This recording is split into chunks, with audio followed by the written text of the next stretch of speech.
In the quiet heart of Addo Elephant National Park, nestled in South Africa's Eastern Cape, Thando, a 38-year-old wildlife ranger, drove his dusty green jeep across the endless savanna.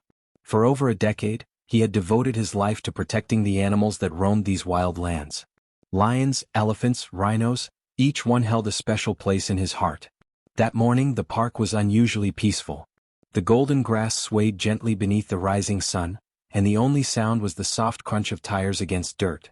Thando's colleagues were away on leave, leaving him to patrol alone, but he didn't mind. In solitude he felt most connected to the land. With a worn cap shielding his eyes, he scanned the horizon, his gaze calm but alert. Every patrol was more than duty, it was a silent promise to the wild. What he didn't know was that today would test that promise in ways he never imagined. As Thando continued his patrol across the quiet plains of Addo, something unusual caught his eye in the distance. A small figure moved through the tall grass, a lion cub, alone, approaching the vehicle without fear. Thando slowed to a stop, puzzled. The cub didn't run or growl. Instead, it rose up on its hind legs, front paws held tightly against its chest as if it were begging. The sight froze Thando. He had never seen anything like it. His heart tightened. Then, as the cub drew closer, he noticed a small scar just above its front leg, a jagged mark he knew all too well. 3 months ago, this same cub had been brought to the ranger post by its injured mother, limping and in pain. Thando had treated the wound himself, nursing the little lion back to strength. Now here it was again, alone and pleading. A chill ran through him. Something was wrong. His breath caught. The cub's eyes were wide and desperate. Thando stepped out of the vehicle, sensing that this wasn't just a reunion, it was a cry for help.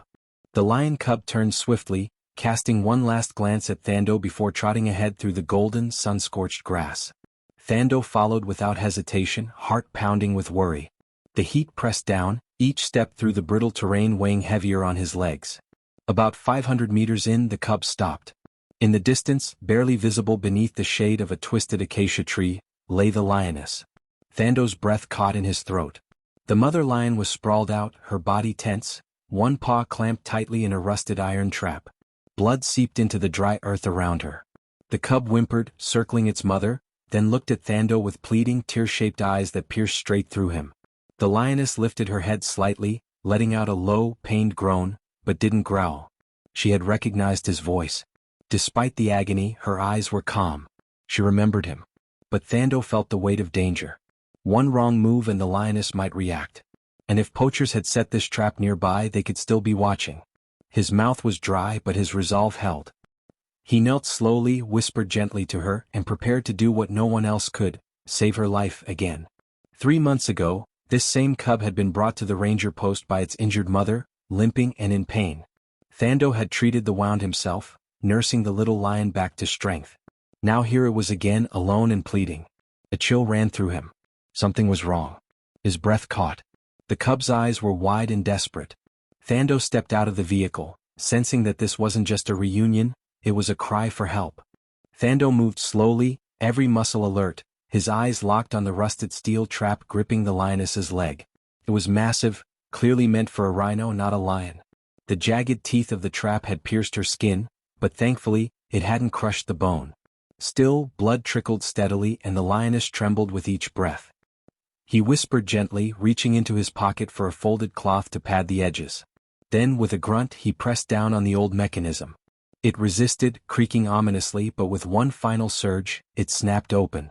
The lioness let out a sharp cry as the jaws released, blood pulsing from the wound, but she did not lash out.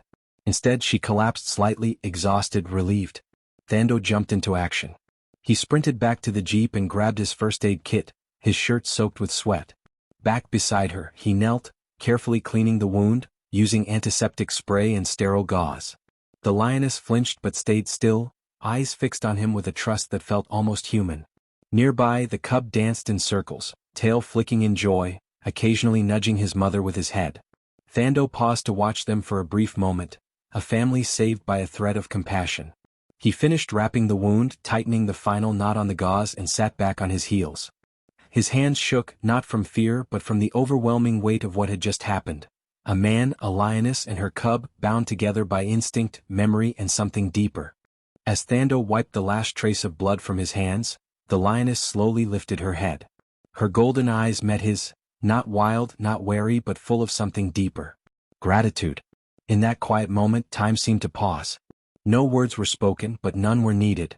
That gaze carried everything: memory, trust, and a silent thank you that pierced deeper than sound ever could. Thando swallowed hard, his chest tight. He gave a small nod, hand over his heart. He had treated many animals in his years as a ranger, but this felt different. This was a bond, not born of ownership or dominance, but of mutual understanding between two creatures who had both fought to protect life. The lioness slowly rose, her movements stiff but steady. The bandage around her leg was snug but didn't stop her from walking. Her cub trotted up beside her, tail swishing happily as they began to walk toward the golden horizon. Every few steps the cub looked back. One last glance, one final connection. Thando stood still, the wind gently brushing past him. He raised his hand in farewell, a soft smile on his face. As the pair disappeared into the savannah, he whispered, "Be well, brave ones."